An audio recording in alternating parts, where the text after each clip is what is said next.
Hey everybody, welcome back to the channel.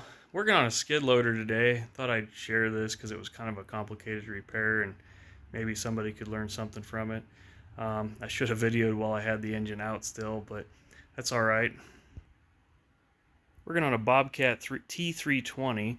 It's got a Kubota 4-cylinder engine in it, and there was an issue with an oil leak. And the oil leak was coming from the pressure regulator, which you can see it. This little hex right here is a pressure regulator on the bottom of the pumps. Well, it was leaking, and what we noticed was that I thought, gosh, that regulator was sitting on this motor mount, and I thought, well, that can't be right.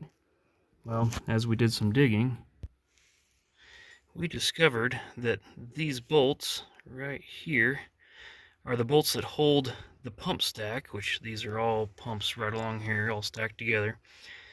Hold the pump stack to the this big cast piece right here, where the dry belt resides, were broken.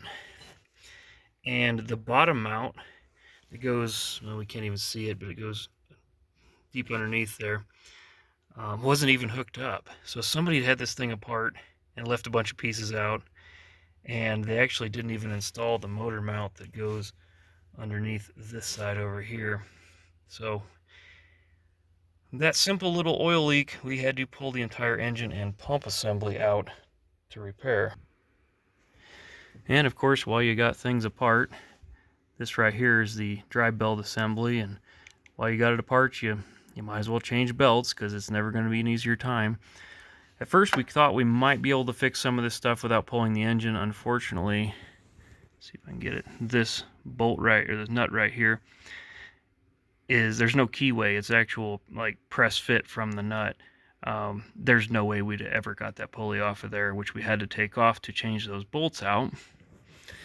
So we had to pull it all out and do that to change. So that hex piece that we saw down inside there that was the regulator valve is this right here.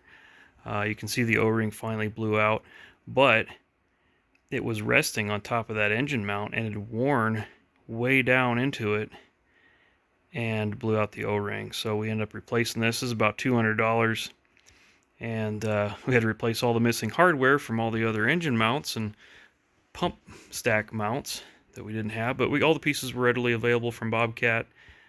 Got them in pretty quick and changed them out. Just pulling this engine was an absolute nightmare. It took 3 of us to wrestle this thing out of here. It's a super tight fit. Just look at that, and all these hoses and whatnot barely fit in there, and those pumps weigh a whole bunch, and you can't really hook on anything except for stuff here right over the engine. The book shows you to build this crazy bracket that bolts onto the engine utilizing this mount and this mount.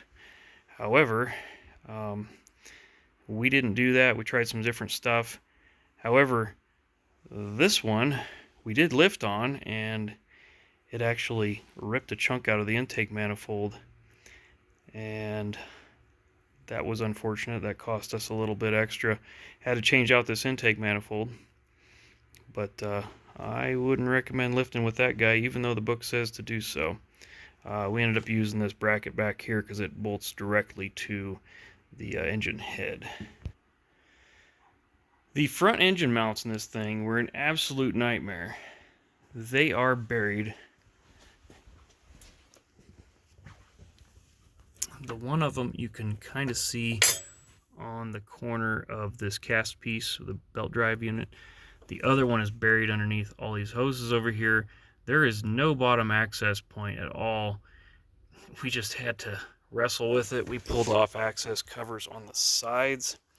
We tried going in through here. We were able to get it apart that way, but putting it back together, it was not a good time. But we did get it using long extensions and swivels and some Rube Goldberg looking way, but we made it work. Same thing over here. Went in through this and down here, but taking these covers off right here helped a lot to be able to get to the nut on the top. not a good time, but it's going back together well, and I think we're just down to some hydraulic lines and a little bit of electrical stuff yet, and then muffler and air cleaner, and then we decide whether we're going to charge the air conditioner or not. It says it wasn't working before anyways, so but I wanted to show you guys. Need a little bit of filler material anyways, and this is can't say it's been a fun project, but definitely learned a lot on it. Thanks for watching. If you guys got any questions on this thing, be sure to comment below, and I'll do my best to remember at that point. Thanks for watching.